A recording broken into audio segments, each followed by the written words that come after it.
Judge people by their actions. No amount of verbal gymnastics can explain away the failures on the battlefield. History is brutal on people who lead their armies to defeat and those who caused tremendous waste of life. Actions and results are what matters.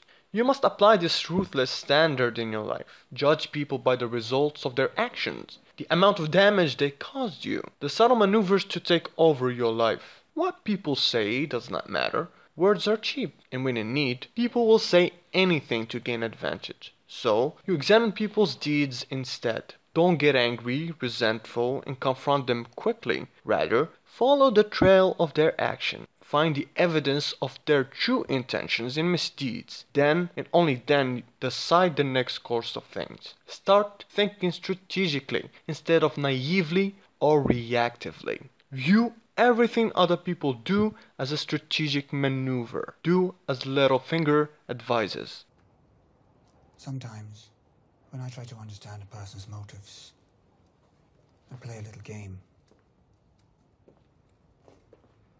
I assume the worst. What's the worst reason they could possibly have for saying what they say and doing what they do? Then I ask myself, how well does that reason explain what they say and what they do?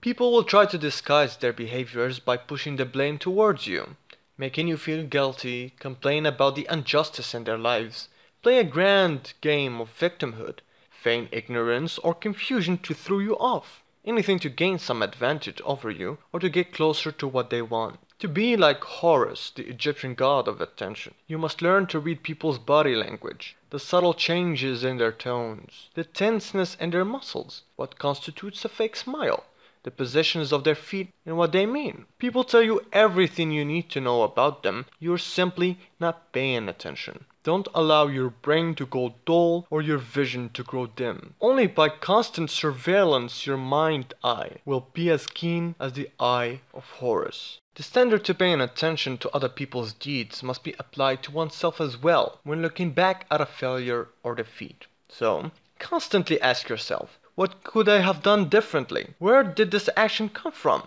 Is it a product of frustration, an escape from pain, a yearning for comfort, or something else? Did I fail because I'm fighting the last war, using the same strategy over and over again? Did I fail because I underestimated others? Hubris, overambition? Be brutally honest with yourself, but avoid pity or self-hatred, because they can blind your judgment. Write a list of the potential solutions and strategies. Choose one and apply it. Monitor your progress. Always start small and focus on one variable at a time. Repeat the words, never again, in your mind. Make it your mantra. I will never make such mistake. I will never allow myself to be put in this position again. As you examine yourself, you must be ruthless. Understand that you are going to toss away the blame on others. Your opponent for being unfair, your allies for being useless, your circumstances for being difficult. And remember, blame is just the laziest person's way of making sense of chaos. Douglas Copeland. If you arm yourself with this mindset,